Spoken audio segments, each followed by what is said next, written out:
Ya, assalamualaikum warahmatullahi wabarakatuh.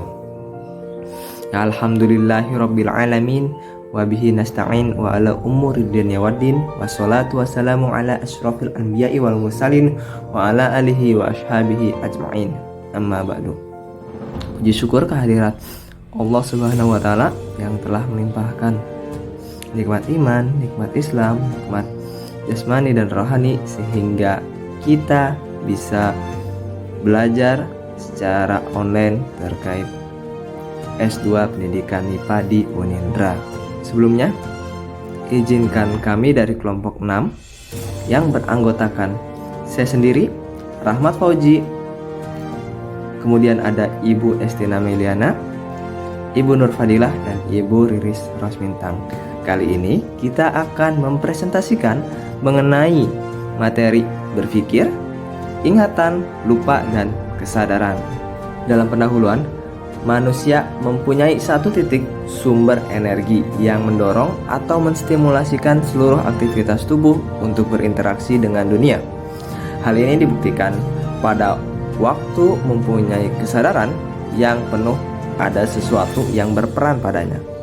Nah, dalam kehidupan sehari-hari juga manusia tidak lepas dari kegiatan berpikir. Dan menurut Dewi dalam Kokom Komalasari, berpikir dimulai apabila seseorang dihadapkan pada suatu masalah dan menghadapi sesuatu yang menghendaki adanya jalan keluar.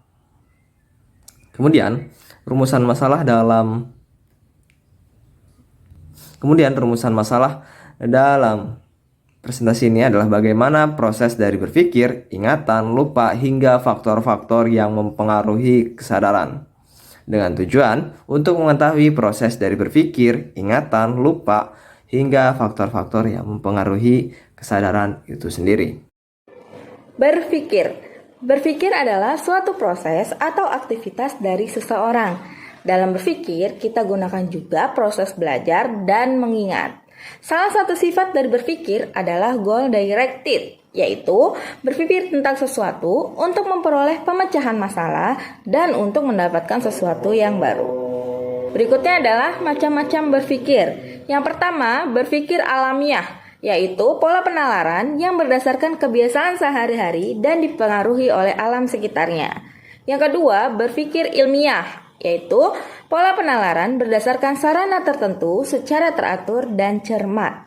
Yang ketiga, berpikir autistik, yaitu pola penalaran alam bawah sadar seperti menghayal.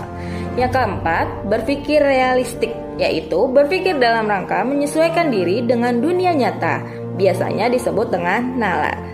Berikutnya, proses berpikir. Dalam proses berpikir ada 4 tahapan. Yang pertama yaitu membentuk pengertian secara mendeskripsikan ciri-ciri objek yang didapatkan dari informasi-informasi.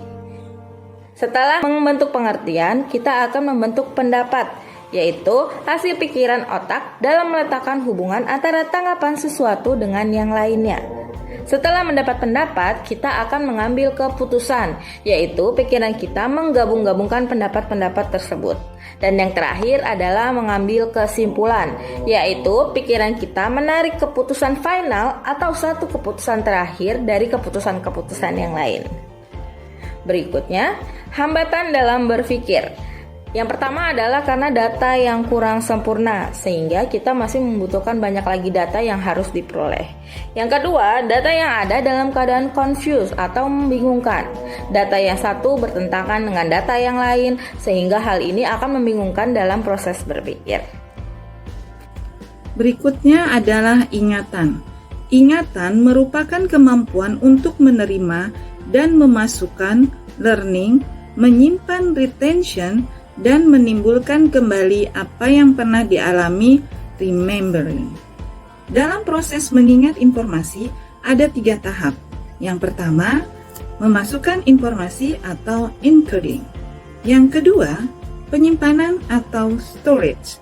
Dan yang ketiga adalah mengingat atau retrieval states.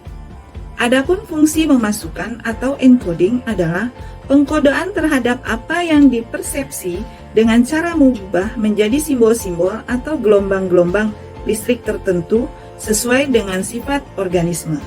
Dalam proses encoding dapat terjadi secara tidak sengaja, misalnya melalui suatu kebiasaan. Yang kedua, secara sengaja, misalnya seperti yang kita lakukan sekarang ini, yaitu kita sengaja belajar tentang psikologi perkembangan kognitif. Sedangkan fungsi menyimpan atau storage adalah menyimpan apa yang telah diproses dalam encoding, yang kemudian akan tersimpan dalam bentuk jejak-jejak traces dan bisa ditimbulkan kembali. Jejak-jejak tersebut biasanya disebut dengan memory traces. Namun, memory traces ini apabila tidak digunakan, maka akan sulit ditimbulkan kembali. Hal ini tergantung kepada lama interval serta isi interval. Lama interval berkaitan dengan kekuatan retensi. Semakin lama interval, maka kekuatan retensi akan menurun. Sedangkan isi interval yaitu berkaitan dengan aktivitas-aktivitas yang mengisi interval. Lama interval dan isi interval merupakan dasar berpijak dari teori-teori kelupaan. Fungsi ketiga dari ingatan yaitu menimbulkan kembali atau retrieval states. Dalam proses menimbulkan kembali, memiliki manfaat untuk membantu organisme dalam menghadapi berbagai persoalan, dengan kata lain, belajar dari pengalaman. Dalam proses menimbulkan kembali ingatan dapat dilakukan dengan 3 cara, yaitu recall, atau mengingat kembali informasi yang telah dipelajari di masa lalu. Misalnya mengingat nama teman kita, tetapi teman kita tidak ada di depan kita. Kemudian yang kedua ada recognize, mengingat kembali informasi yang sudah dipelajari melalui petunjuk yang dihadapkan pada organisme, misalnya mengingat nama teman pada saat kita berjumpa kembali dengan teman tersebut.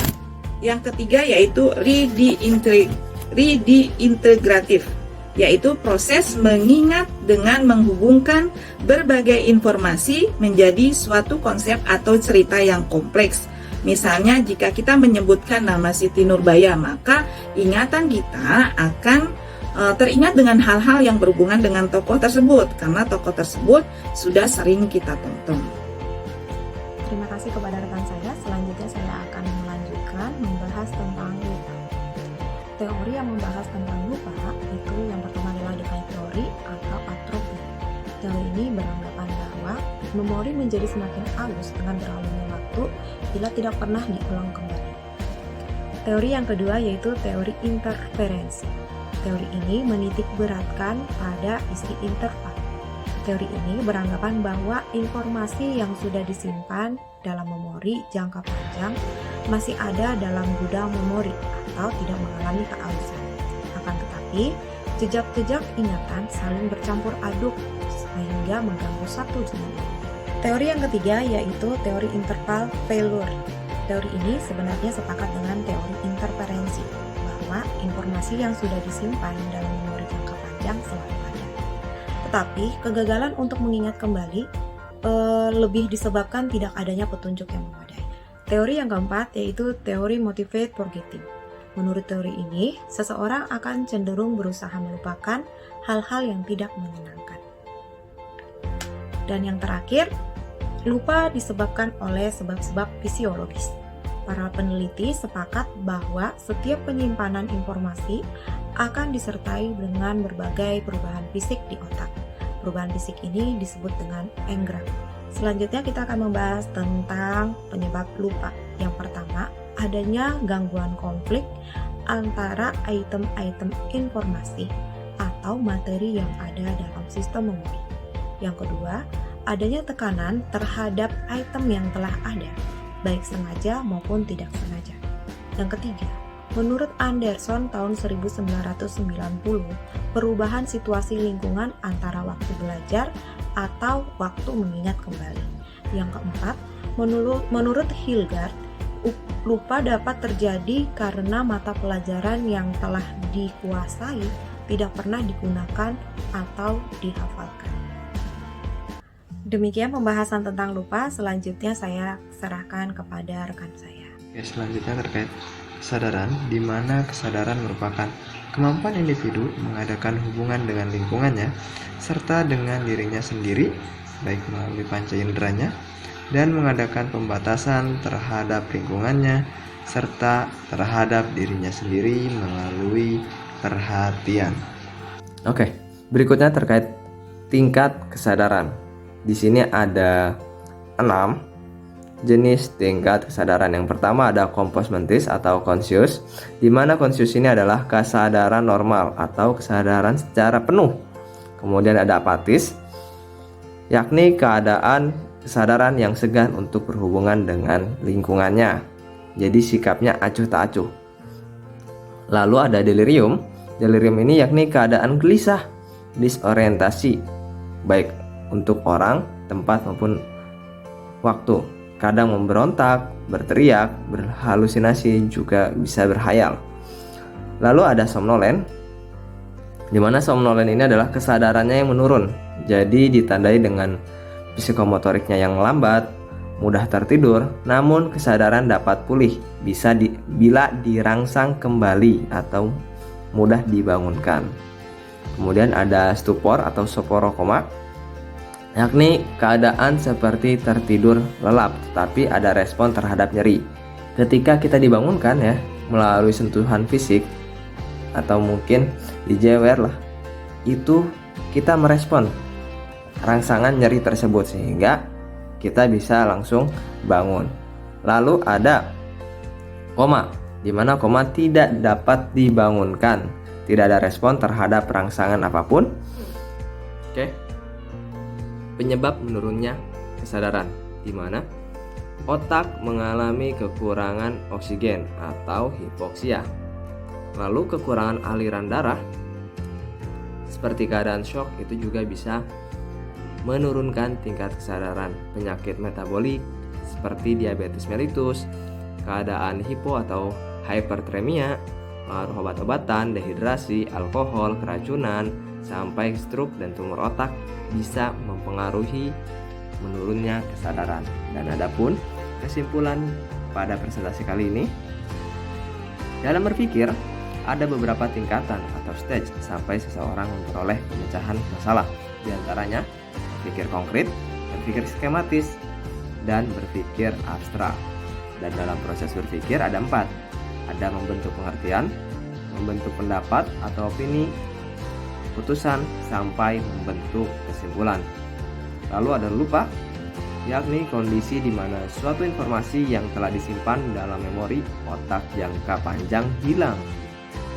Ingatan sering disebut dengan memori atau sebuah fungsi dari kognisi yang melibatkan otak dalam pengambilan informasi. Ingatan merupakan proses perilaku yang mencangkut pencatatan, penyimpanan, dan mengingat kembali. Lalu ada kesadaran. Oke, kesadaran. Jadi ada beberapa tingkatan, dimulai dari kita dalam keadaan sadar normal atau compos mentis sampai kepada tingkat koma atau kita tidak bisa dibangunkan dan lain sebagainya.